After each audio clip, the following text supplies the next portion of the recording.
بسم اللہ الرحمن الرحیم الحمد للہ رب العالمین والعاقبۃ للمتقین والصلاة والسلام علی سید الانبیاء والمرسلین سیدنا و مولانا محمد وعلی آلہ واصحابہ اجمعین اما بعد فقد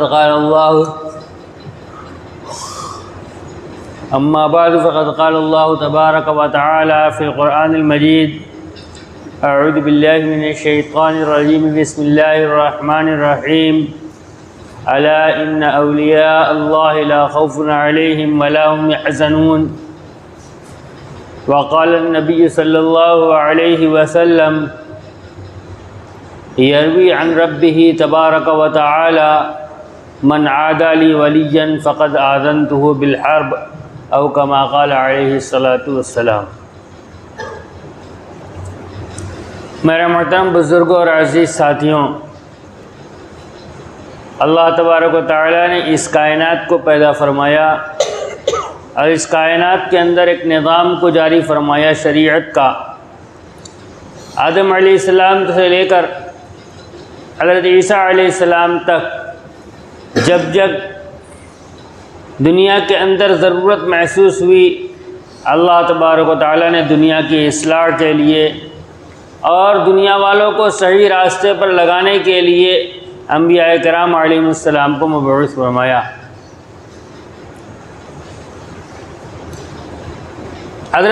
اس کے بعد حضرت نبی اکرم صلی اللہ علیہ وسلم کی بعثت ہوئی۔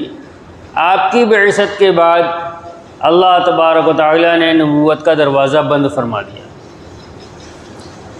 اور اللہ تبارک و تعالیٰ نے قرآن کے اندر ارشاد فرما دیا ما کان محمد ابا احد من رجالکم ولکن رسول اللہ وخاتم النبیین، کہ محمد صلی اللہ علیہ وسلم تمہارے مردوں میں سے کسی کے باپ نہیں ہے،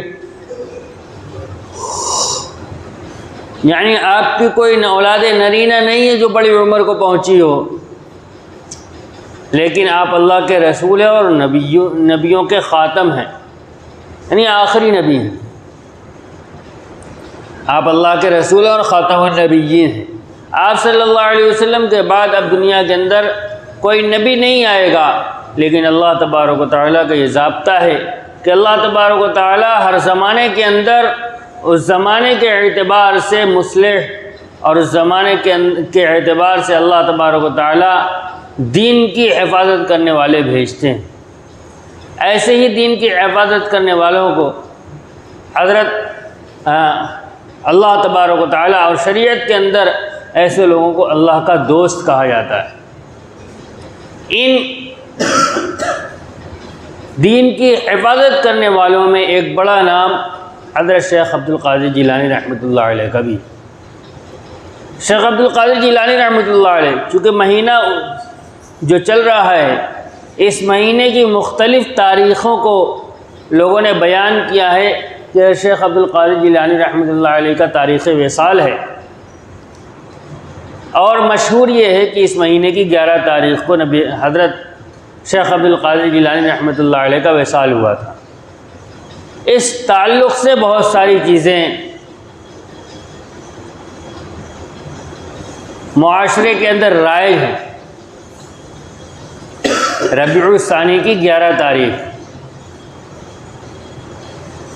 تاریخ تو اس وقت میرے ذہن میں ہے نہیں، مہینہ ربیع الثانی کا غالباً شروع ہو چکا ہے، اور اس مہینے کی 11 تاریخ کو یہ دن منایا جاتا ہے۔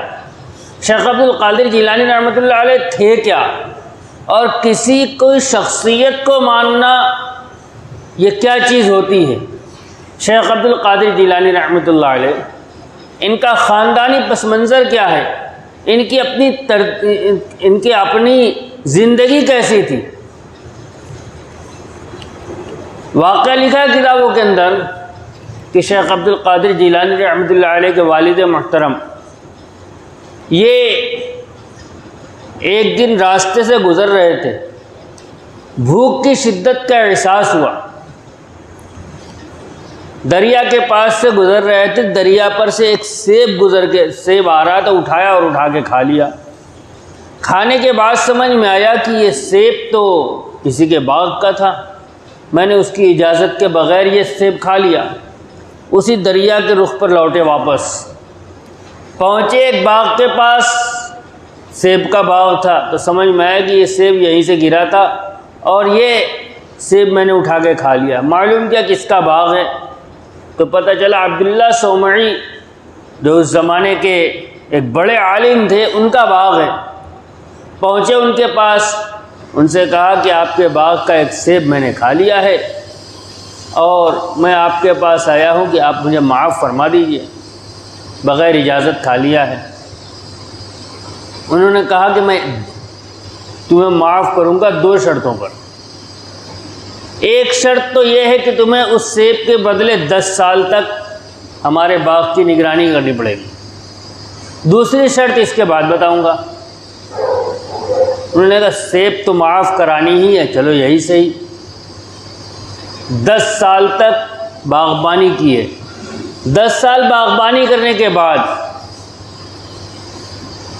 جو مالک تھے وہ آئے اور انہوں نے کہا مجھے معلوم کرنا ہے کہ تم نے کیسی باغبانی کی ہے، کب پھل توڑ کے لے کے آؤ۔ پھل لے کے آئے تو وہ پھیکا تھا۔ کہ 10 سال سے باغبانی کر رہے ہو، تمہیں ابھی تک یہ بھی نہیں پتا کہ کون سا پھل میٹھا ہے کون سا پھیکا۔ کہ ایک سیب کھایا تھا تو اس کے بدلے میں 10 سال سے باغبانی کر رہا ہوں، دوسرا کھا کے اپنے اوپر اور بوجھ بڑھاتا، میں نے ان 10 سالوں کے اندر ایک پھل نہیں چکھا ہے۔ تو عبداللہ صومعی جو مالک تھے باغ کے، انہوں نے کہا اب میری دوسری شرط سن لو۔ یہ تو پہلی شرط تھی کہ 10 سال تک باغبانی کرنی، دوسری شرط یہ ہے کہ تمہیں میری بیٹی سے شادی کرنی پڑے گی جو اندھی ہے، بہری ہے اور لنگڑی ہے۔ تو کہا ٹھیک ہے، سیب تو معاف کرانی ہے، یہ بھی منظور ہے۔ نکاح ہو گیا۔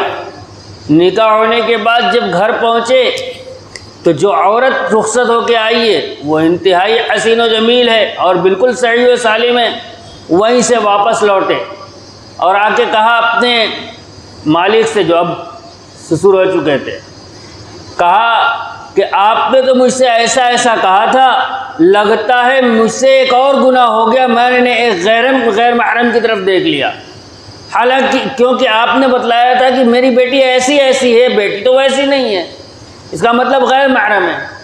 تو مسکرائے اور انہوں نے کہا کہ میں نے جو کہا تھا اس کا مطلب دوسرا تھا، تم نے اپنی بیوی کو ہی دیکھا ہے، اندھی ہونے کا مطلب یہ تھا کہ اس نے آج تک غیر محرم کو دیکھا نہیں، اور گونگی ہونے کا مطلب یہ تھا کہ اس نے آج تک غیر محرم سے بات نہیں کی، اور بہری ہونے کا مطلب یہ تھا کہ آج تک غیر محرم کی آواز اس کے کانوں میں نہیں پڑی ہے اور کسی غیر مرد کی طرف آج تک وہ چل کر نہیں گئی ہے، لہذا تم جس سے مل کر آئے ہو وہ تمہاری بیوی ہے، انتہائی پاک باز بیوی ہے۔ ان دونوں میاں بیوی سے حضرت شیخ عبد القادر جیلانی رحمۃ اللہ علیہ کی پیدائش ہوئی ہے، دونوں اعلیٰ درجے کے متقی اور پرہیزگار ہیں۔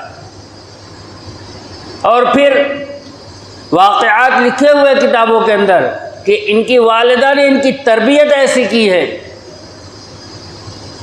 والد صاحب کا جلدی انتقال ہو گیا، والدہ نے ان کی تربیت کی، وہ ان کو عالم بنانا چاہتی تھی، اور جس علاقے میں وہ رہتے تھے اس علاقے میں کوئی ایسی جگہ نہیں تھی، ایسا کوئی عالم نہیں تھا کہ وہاں کوئی بڑی اونچی تعلیم حاصل ہو جاتی۔ ابتدائی تعلیم والدہ سے حاصل کی، اس کے بعد ایک قافلہ بغداد کی طرف جا رہا تھا، والدہ نے ان کو بغداد کے لیے روانہ کر دیا، 40 اشرفیہ ان کے بغل کے اندر سل کر ان کو روانہ کر دیا، اور ایک نصیحت صرف کی تھی، بیٹا کبھی جھوٹ مت بولنا۔ اور اس نصیحت کو حضرت شیخ عبد القادر جیلانی رحمۃ اللہ علیہ نے اپنے پلے میں باندھا ہے، اور وہ واقعہ جو مشہور ہے بار بار ہم سنتے ہیں کہ راستے میں ڈاکوؤں نے حملہ کر دیا اور سب کچھ قافلے کا لوٹ لیا، ان کے پاس بھی آئے، چھوٹے بچے تھے، ڈاکو نے پوچھا تمہارے پاس کچھ ہے؟ انہوں نے کہا 40 اشرفیہ ہیں۔ کہا کہاں ہے؟ کہا میرے کپڑے کے اندر سلی ہوئی ہے۔ تو اس نے سمجھا مذاق کر رہا ہے، وہ لے گیا اپنے سردار کے پاس، چھوٹا بچہ ہے، کہتا ہے 40 اشرفیہ بھی ہے اور ساتھ میں یہ بھی کہہ رہا ہے کہ بغل میں سلی ہوئی ہے۔ تو اس سردار نے کہا کہ تمہیں معلوم ہے کہ تم جو کہہ رہے ہو تم سچ بول رہے ہو جھوٹ بول رہے ہو؟ سچ بول رہا ہوں۔ کہا تمہیں معلوم ہے کہ ہم پورے قافلے کو لوٹ رہے ہیں، تمہارا مال بھی لے لیں گے؟ انہوں نے کہا مجھے معلوم ہے، لیکن میری والدہ نے چلتے وقت کہا تھا کہ جھوٹ مت بولنا، لہذا میں اشرفیاں بچانے کے لیے جھوٹ نہیں بول سکتا، میں سچ بولوں گا۔ آپ کے اس عمل کی وجہ سے وہ سردار تائب ہو گیا۔ جب سردار تائب ہوا، اس نے ڈاکے سے توبہ کی، تو اس کے پیچھے چلنے والے جتنے اس کے ساتھی تھے سب نے کہا کہ ڈاکے کے اندر جب ہم تمہارا ساتھ دیتے تھے تو جب تم نے ڈاکے سے توبہ کی تو ہم بھی تمہارے ساتھ اس سے توبہ کرتے ہیں، اور اللہ تبارک و تعالیٰ نے سب کو توبہ کی توفیق عطا فرما دی۔ اس طریقے پر تربیت کی ہے والدہ نے، اور انتہائی مشقت کے ساتھ حضرت شیخ عبد القادر جیلانی رحمۃ اللہ علیہ نے تعلیم حاصل کی ہے بغداد کے اندر۔ جب آپ بغداد کے اندر پہنچے ہیں تو امام غزالی رحمۃ اللہ علیہ اسی سال بغداد کو چھوڑ کر نکلے ہیں۔ ایک بڑا عالم بغداد سے نکلا ہے، اللہ تبارک و تعالیٰ نے دوسرے بڑے عالم کو وہاں پہنچا دیا، جو ابھی عالم بنے نہیں ہیں، لیکن آنے والے زمانے میں بغداد کی باغ ڈور اور بغداد کی عوام کی رہنمائی انہی کے ہاتھوں میں آنے والی تھی۔ ایسی قسم پرسی کے عالم میں تعلیم حاصل کی ہے کہ بغداد کی گلیوں کے اندر نکل جایا کرتے تھے، کہیں کچھ پڑا ہوا مل جائے، کہیں کوئی پھل پڑا ہوا مل جائے، کہیں کوئی سبزی پڑی ہوئی مل جائے، کسی طرح پیٹ بھر جائے۔ ایک دن ایسے ہی نکلے، ہمارے زمانے کی طرح وہاں اس زمانے میں مدرسے نہیں ہوا کرتے تھے، استاد ہوتے تھے جو پڑھاتے تھے، طلبہ ان کے پاس جاتے تھے پڑھنے کے لیے، اپنے رہنے اور کھانے کا انتظام طلبہ خود کرتے تھے۔ کہاں رہیں گے کیا کھائیں گے وہ ان کا مسئلہ ہے، پڑھانے کے لیے استاد اپنی جگہ موجود ہوتے تھے، یہ لوگ اپنی کتاب لے کر اور جو بھی ضروریات ہوتی وہ لے کر جاتے، پڑھتے اور پڑھ کر واپس چلے آتے۔ خرچہ گھر سے آتا تھا یا اپنا جو طریقہ ہوتا تھا خرچہ حاصل کرنے کا، ان کے پاس کچھ تھا نہیں، جو لائے تھے سب خرچ ہو چکا تھا۔ گھر سے نکلے ہیں اپنے قیام گاہ سے، جہاں پہنچتے ہیں وہاں پہلے سے فقراء اور مساکین موجود ہیں، ان کو شرم آتی، یہ واپس چلے آتے۔ دریا کے پاس نکلے کہ وہاں سے کچھ مل جائے، وہاں بھی کچھ نہیں ملا، تو ایک مسجد کے اندر واپس چلے آئے کہ کہیں تو کچھ مل نہیں رہا ہے۔ اتنے میں ایک آدمی آیا، اس نے اپنا دسترخوان کھولا، اس کے اندر سے گوشت نکالا اور روٹی نکالی، یہ دیکھ رہے تو اس نے بلا لیا، بادل ناخواستہ یہ بھی پہنچے، اس نے کہا کھا لو تم بھی۔ پھر اس نے باتوں باتوں میں پوچھا کہ تم اس شخص کو جانتے ہو جو جیلان سے آیا ہے، عبد القادر نام ہے، عبداللہ کا بیٹا ہے، ایسا ایسا پوچھا۔ انہوں نے کہا وہ تو میں ہی ہوں۔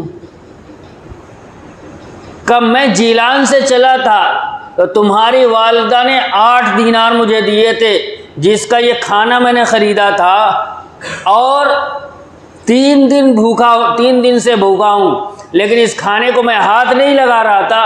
3 دن جب بھوکا رہ لیا تو پھر میں نے سوچا کہ 3 دن بھوکا رہنے پر تو مردار بھی حلال ہو جاتا ہے، چلو تمہاری طرف سے یہ کھانا کھا لیتا ہوں، اور اللہ تبارک و تعالیٰ نے تم سے ملا دیا۔ ابھی تک معاملہ یہ تھا کہ میں میزبان تھا، تم مہمان تھے، اب حالات یہ ہیں کہ تم میزبان ہو اور میں مہمان ہوں۔ اور پھر وہ جتنی چیزیں تھیں وہ شخص حضرت شیخ عبد القادر جیلانی رحمۃ اللہ علیہ کو دے کر چلا گیا۔ پھر حالات تبدیل ہوئے اور زمانہ وہ آیا کہ شیخ عبد القادر جیلانی رحمۃ اللہ علیہ وقت کے امام بنے، اور اللہ تبارک و تعالیٰ نے مال بھی دیا، مال ایسا دیا کہ ایک ملک سے دوسرے ملک تجارت کے لیے آپ کے جہاز چلا کرتے تھے اس زمانے کے اندر ایک دن۔ لیکن یہ مال حضرت شیخ عبد القادر جیلانی رحمۃ اللہ علیہ دنیا کا کمانا یہ منع نہیں ہے، حرام طریقے پر کمانا منع ہے اور دنیا کو مقصد بنا لینا منع ہے۔ واقعہ شیخ عبد القادر جیلانی رحمۃ اللہ علیہ کا لکھا ہے کتابوں کے اندر کہ ایک دن بیٹھے ہوئے تھے، خبر آئی کہ آپ کا پانی کا جہاز جو مال لے کر جا رہا تھا وہ ڈوب گیا. تھوڑی دیر بیٹھے رہے, اس کے بعد کہا الحمدللہ. تھوڑا سا توقف کیا اور کہا الحمدللہ. کچھ دیر کے بعد خبر آئی کہ وہ جو خبر آئی تھی کہ پانی کا جہاز ڈوب گیا وہ جھوٹی تھی, پانی کا جہاز آپ کا موجود ہے. کچھ دیر توقف کیا, پھر کہا الحمدللہ. لوگوں نے کہا بات سمجھ میں نہیں آئی, ڈوبنے پر بھی الحمدللہ, بچنے پر بھی الحمدللہ. کہ دراصل بات یہ ہے کہ جس وقت خبر آئی کہ جہاز ڈوب گیا ہے, اس وقت میں نے اپنے دل پہ نظر کی تو مجھے یہ محسوس ہوا کہ اس مال کے چلے جانے سے میرے دل کے اوپر اس کا کوئی اثر نہیں پڑا, یعنی اس مال کی محبت میرے دل میں نہیں تھی. اس پر میں نے الحمدللہ کہا. اور جب خبر آئی کہ جہاز بچ گیا ہے, پھر میں نے نظر کی کہ اس کے آنے سے مجھے خوشی کیا ہوئی, تو معلوم ہوا کہ اس سے مجھے کوئی خاص خوشی بھی نہیں ہوئی. یعنی مال کا آنا اور جانا میرے نزدیک کوئی حیثیت نہیں رکھتا, اس لیے میں نے دونوں مرتبہ الحمدللہ کہا ہے. یہ مال باہر ہے, اندر موجود نہیں ہے. مال کی محبت دل میں موجود نہیں ہے, اس پر میں نے الحمدللہ کہا ہے. مال ہونا یہ الگ چیز ہے اور مال کی محبت دل کے اندر ہونا یہ الگ چیز ہے. صحابہ اکرام رضی اللہ تعالی عنہم کی زندگی کے اندر مال موجود ہے. آج لوگ مثالیں دیا کرتے ہیں. صحابہ رضی اللہ تعالی عنہم بھی تو مالدار تھے, صحابہ رضی اللہ عنہم بھی مالدار تھے. ان کا مال ان کے لیے نہیں ہوا کرتا تھا, ان کا مال ہمیشہ دوسروں کے لیے ہوا کرتا تھا. اپنی زندگی ویسی ہی سادی ہوتی تھی, اور جب دوسروں کے اوپر خرچ کرنے کا نمبر آتا تھا تو ان سے بڑا کوئی خرچ کرنے والا نہیں ہوا کرتا تھا. ہمارا حال الٹا ہے. اگر کوئی ضرورت مند آ جائے تو ہمارے لیے 500 اور 5000 روپے دینا مشکل ہو جائے گا, اور اپنی ضرورت اور اپنی خواہش کا مسئلہ ہے تو لاکھ میں بھی کوئی حرج نہیں ہے. وہاں اپنے اوپر کا معاملہ, ایک واقعہ حضرت عثمان غنی رضی اللہ تعالیٰ عنہ کا میں نے اپنے بڑوں سے سنا ہے کہ ایک مرتبہ ایک شخص آئے نبی علیہ الصلوۃ والسلام کے پاس اور انہوں نے اپنی ضرورت کا اظہار کیا. انہوں نے کہا عثمان غنی رضی اللہ تعالیٰ عنہ کے پاس بھیج دیا. گئے, واپس چلائے. کہا کیا ہوا؟ کہا وہاں کے حالات سن کے تو مجھے ہمت ہی نہیں ہوئی کہ میں پوچھوں کیا ہوا. کہا عثمان غنی رضی اللہ تعالیٰ عنہ اپنی بیوی سے کہہ رہے تھے رات میں چراغ کی بتی اونچی کر دی تھی جس کی وجہ سے تیل زیادہ جل گیا. اب جو آدمی گھر کے چراغ میں تیل کے زیادہ جل جانے پر اپنی بیوی پر ناراض ہے, وہ میری ضرورت کیا پوری کرے گا؟ نبی علیہ الصلوۃ والسلام نے کہا ان کے سامنے اپنی بات رکھی تھی؟ کہ نہیں. کہا جاؤ. پھر گئے, اپنی بات رکھی. ایک بڑی رقم کا مطالبہ تھا. حضرت عثمان غنی رضی اللہ تعالیٰ عنہ نے ان کی ضرورت کو فوراً پورا کر دیا. انہوں نے کہا بات سمجھ میں نہیں آئی. ابھی میں تھوڑی دیر پہلے آیا تھا تو آپ کے یہاں معاملہ یہ دیکھا کہ آپ تیل زیادہ جل جانے پر ناراض ہو رہے تھے, اور اتنی بڑی رقم آپ نے فوراً ادا کر دی, کوئی پریشانی, کوئی آپ کے پیشانی پہ بل نہیں آیا. کہ سنو, وہ جو تیل جل رہا تھا وہ میری ضرورت کے لیے تھا, لہذا اس میں ضرورت سے زائد جو خرچ ہو وہ غلط ہے, وہ میرے اوپر بار ہے. اور یہ جو مال میں تمہیں دے رہا ہوں یہ میرے لیے آخرت کی کمائی ہے, اور یہ میرے ذات کے علاوہ کسی اور پر خرچ ہو رہا ہے, اس میں جو بھی خرچ ہو جائے اس میں کوئی حرج نہیں ہے, یہ میرے لیے آخرت کا ذخیرہ ہے. یہ صحابہ رضی اللہ تعالیٰ عنہم کا معیار تھا کہ اپنی ذات کے اوپر کم سے کم خرچ ہو اور دوسروں کے اوپر زیادہ سے زیادہ خرچ ہو جائے. آپ بے شمار واقعات پڑھ سکتے ہیں. صحابہ رضی اللہ تعالیٰ عنہ کی زندگی, ایک ادنا درجے کا صحابی, ایک اعلیٰ درجے کا صحابی, مال کے اعتبار سے زندگی کے اندر کوئی فرق نہیں ہوا کرتا تھا. کپڑا ایک جیسا ہوتا تھا, رہائش ایک جیسی ہوتی تھی, اور سب کچھ یکساں ہوا کرتا تھا. لیکن پتہ کب چلتا تھا کون مالدار ہے؟ پتہ تب چلتا تھا جب اللہ کے راستے میں خرچ کرنے کا نمبر آتا تھا, پتہ چلتا تھا تب کہ کون مالدار ہے. ہمارے حالات الٹے ہیں اور ہم مثال دیتے صحابہ اکرام رضی اللہ تعالیٰ عنہم اجمعین۔ بہرحال بات دوسری طرف چلی گئی۔ میں عرض یہ کر رہا تھا کہ حضرت شیخ عبد القادر جیلانی رحمۃ اللہ علیہ نے دونوں حالت کے اندر الحمدللہ کہا، یہ اس بات پر شکر کرتے ہوئے کہ اس مال کی محبت دل کے اندر نہیں۔ آپ کی زندگی سنت اور شریعت سے عبارت تھی، آپ نے بے شمار کتابیں لکھی اور ان کتابوں کے اندر آپ نے اپنے آپ کو لکھا ہے کہ میں سلف صالحین کے اور صحابہ اکرام رضی اللہ تعالی عنہم کے اہل سنت والجماعت کے مسلک کے اوپر ہوں، عقیدے کے اعتبار سے تصوف کے امام ہیں، اور عقیدے کے اعتبار سے اہل سنت والجماعت میں داخل ہیں، فقہ کے اعتبار سے حنبلی المسلک ہیں۔ آج شیخ عبد القادر جیلانی رحمۃ اللہ علیہ کو ہر ایک اپنا گرداننے کی کوشش کرتا ہے۔ ایک طبقہ ہے جو ہمیشہ یہ باور کرانے کے چکر میں پڑا رہتا ہے کہ شیخ عبد القادر جیلانی رحمۃ اللہ علیہ اہل حدیث تھے، حالانکہ شیخ عبد القادر جیلانی رحمۃ اللہ علیہ حنبلی المسلک تھے، تصوف کے امام تھے، اور تصوف ان لوگوں کے یہاں بدعت ہے۔ تصوف ہمارے اپنی زبان میں کہیں تو پیری مرودی، حالانکہ پیری مرودی اور تصوف دو الگ الگ چیزیں ہیں۔ تصوف ایک فن ہے، ایک طریقہ اصلاح ہے، اور پیری مرودی رسم و رواج ہے۔ تصوف کے امام ہیں، تصوف ان کے یہاں بدعت ہے۔ حضرت شیخ عبد القادر جیلانی رحمۃ اللہ علیہ حنبلی المسلک ہے، مسلک ان کے یہاں کوئی حیثیت نہیں رکھتا، دھوکہ دیتے ہیں، یہ بتلاتے ہیں کہ شیخ عبد القادر جیلانی رحمۃ اللہ علیہ، ایک مثال دے دوں، بات تو بہت لمبی ہو جائے گی، ایک مثال دے کے پھر انشاءاللہ موقع پڑا تو آئندہ۔ شیخ عبد القادر جیلانی رحمۃ اللہ علیہ کا مسلک بتلانے کے لیے شیخ عبد القادر جیلانی رحمۃ اللہ علیہ کتاب غنیۃ الطالبین کا حوالہ دیتے ہیں کہ اس میں انہوں نے لکھا ہے کہ نماز کے اندر اس سے فاتحہ پڑھنا واجب ہے، لہذا وہ اہل حدیث ہوئے۔ ایک صاحب میرے پاس بھی آ گئے بتلانے کے لیے کہ غنیۃ الطالبین میں لکھا ہے، سامنے بیٹھے ہوئے تھے، کتاب اٹھائے، کہ اس کتاب کو مانتے ہو؟